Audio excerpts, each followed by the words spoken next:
Mas a gente vai começar falando sobre saúde e a gente vai falar sobre um tema muito diferente. Eu recebi uma carta e nessa carta, que está até aqui, o nosso telespectador foi muito carinhoso. Ele escreveu uma carta grande, uma carta muito bonita, por sinal. Quero agradecer imensamente ao Mário.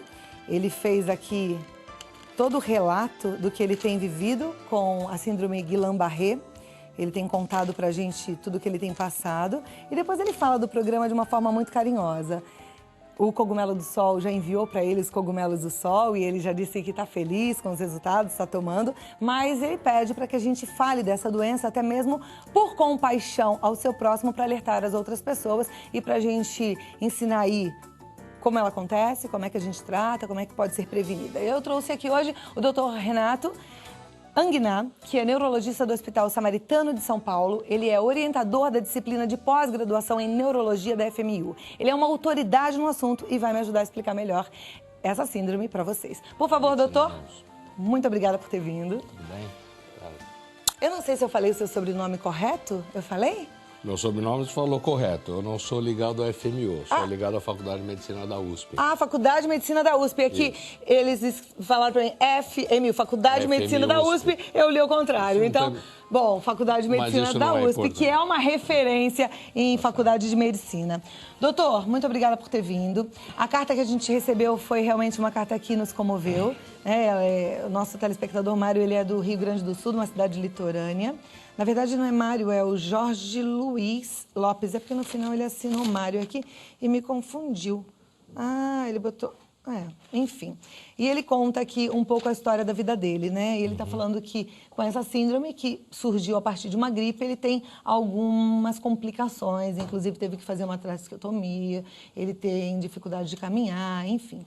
Eu queria que a gente pudesse contar para as pessoas o que é essa síndrome de Guillain-Barré. Bom, a síndrome de Guillain-Barré é uma poliradiculoneuropatia. O que é isso? Poli, que acomete muitos nervos, né? Neuropatia, doença, que é uma doença de instalação aguda e ela tem um mediador, ou seja, um processo que é autoimune, ou seja, o organismo contra ele mesmo, uma reação imunológica do organismo contra ele mesmo. Geralmente provocado em 70%, 60%, 70% do caso, em pacientes que já tiveram um histórico de 2 a 3 semanas anteriores à instalação da síndrome, de algum quadro infeccioso.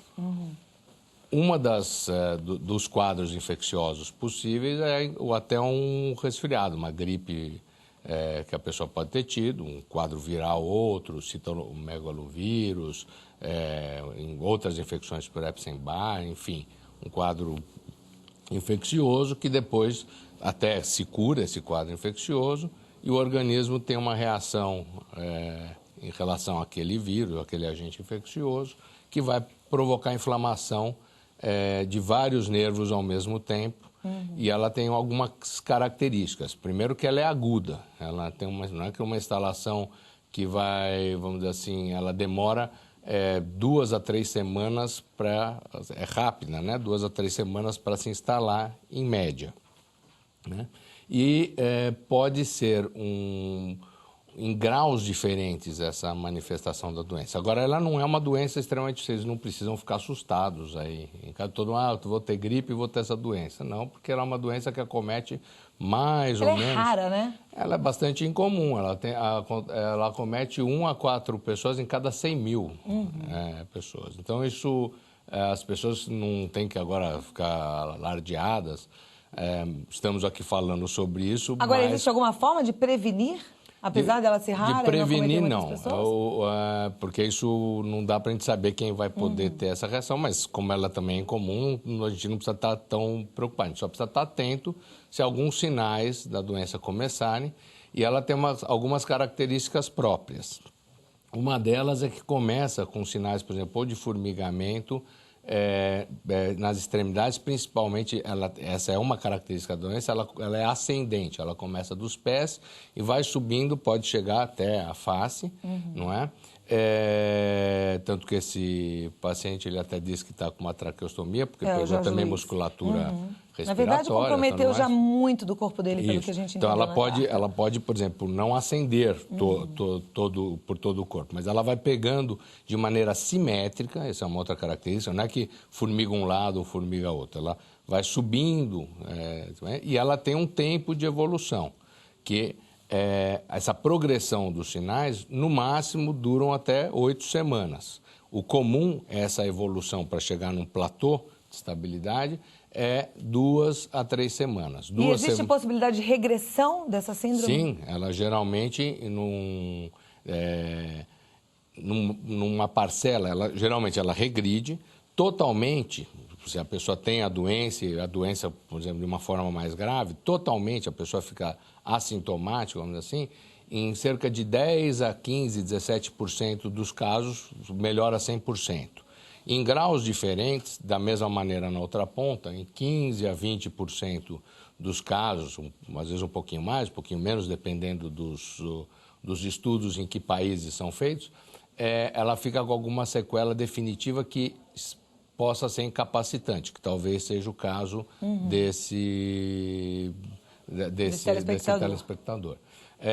Os outros vão estar em graus diferentes, que poderão ter alguma sequela, fica um pouquinho mais de fraqueza nas pernas, mas que não chegam a ser totalmente limitantes e a pessoa retoma eventualmente as atividades da vida. Agora, tem alguns cuidados que têm que ser tomados no curso da doença, isso que é muito Quais são esses importante. cuidados?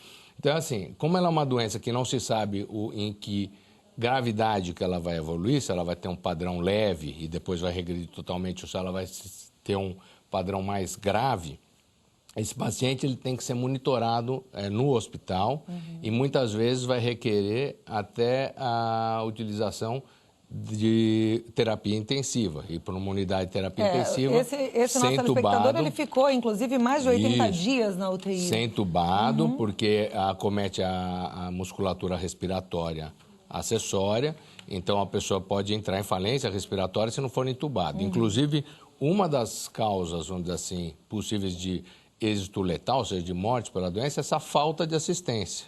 Então, um dos mecanismos de tratamento é essa, vamos dizer assim, assistência muito rigorosa quando se desconfia da síndrome de Guillain-Barré, para que a pessoa não evolua sem ter assistência respiratória, de todos os cuidados de enfermagem, eventualmente não pegar uma infecção quando essa musculatura também está mais comprometida, enfim. Esse cuidado essa vigilância, esse cuidado é muito importante dentro do hospital quando está na progressão do curso da doença. E você tem algum conhecimento se na rede pública a gente tem hospitais qualificados para cuidar dessa síndrome de Guillain-Barré? Totalmente. Temos inúmeros no país inteiro. Esse nosso telespectador, por exemplo, ele é do Rio Grande do Sul. O Rio Grande do Sul, em neurologia, como muitos estados são, é uma referência em neurologia. Porto Alegre tem centros de excelência. De maneira alguma, assim, vai faltar, vamos dizer assim, às vezes o que pode faltar na ponta inicial é o cuidado do diagnóstico, mas se o médico que tiver, vamos dizer assim, a percepção de que essa é a hipótese diagnóstica e o passo a passo do acompanhamento do paciente for feito, o risco de êxito letal, ou seja, de morte, fica bastante diminuído. Tá. Para a gente tentar ajudar a população, começa com formigamento nas extremidades. Veja bem, existe um monte de doenças que dão começam do mesmo jeito, tá? Até nervoso pode dar formigamento. Verdade. Então, não é todo formigamento, exatamente. Então, começa com formigamento, é um formigamento que vai dia a dia piorando de cima para baixo. Tá. E se em 2, 3 semanas esse formigamento for piorando, ou seja, não é que vai esperar 2, 3 semanas, está percebendo que tem alguma coisa esquisita. Teve um quadro infeccioso 2, 3 semanas, geralmente 70% dos casos isso acontece. Anterior a esse quadro. Vai procurar um hospital para poder... Tá. E o tratamento dessa síndrome é a base do quê? Antes, é interessante falar que existe uma outra coisa que auxilia no diagnóstico. O quê? Né? Que é um exame de líquor. O exame de líquor, na primeira semana, pode 30% ser um exame de líquor normal. Mas a partir da segunda semana, principalmente, pode ter uma coisa que é característica da doença, que é uma dissociação entre aumenta a proteína do líquor sem aumentar o número de células. Então, o médico que está desconfiando dessa doença quando executa ou realiza o exame de líquor e esse líquor sugere, é sugestivo, essa vigilância desse paciente fica ainda mais importante, fica redobrada para que não evolua de maneira ruim. Perfeito. O tratamento, basicamente,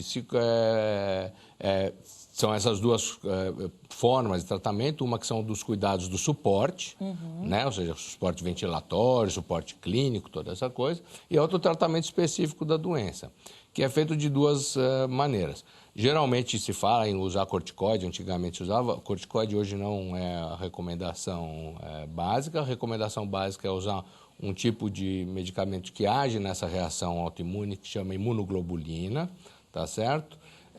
E a outra possibilidade, quando a resposta não é tão boa ou os casos são mais severos, fazer um procedimento que chama plasmaférese, que é a troca do plasma, tirando as proteínas que estão, vamos dizer assim, as substâncias que estão autoimunes aí agindo na doença, para diminuir o impacto e abreviar o tempo de duração, o curso da doença. Na verdade, às vezes não vai melhorar tanto vamos dizer assim, o resultado final do déficit, mas às vezes pode ter um impacto nisso, mas não é a principal coisa, mas diminui o tempo do curso da doença. E ela não tanto evolui. Um procedimento como o outro.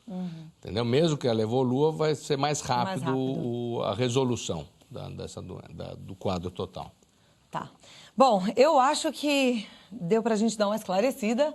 Eu agradeço muito a sua presença, eu sei que é um assunto longo, apesar de ser uma doença rara, ela tem aí detalhes bem diferentes das outras doenças, né? E não é para você ficar preocupado, mas é bom você ficar atento. E a gente conversou com o Dr. Renato Anguiná, que é o neurologista do Hospital Samaritano de São Paulo. O telefone para contato é o 0 operadora 11 3821 5300 e o site do hospital é o www.samaritano.com.br. Jorge Luiz, muito obrigada pela sua carta, até por nos contar um pouco da sua história, compartilhar a sua história com a gente. Estamos na torcida aí pela sua recuperação breve, viu? E tomara que dê tudo certo nos seus tratamentos. E eu fiquei feliz de saber que em Porto Alegre a gente tem um centro de referência em neurologia para cuidar bem de você e de tantos outros pacientes que possam precisar. Muito obrigada. Eu que agradeço. Uma boa tarde para você, viu, doutor?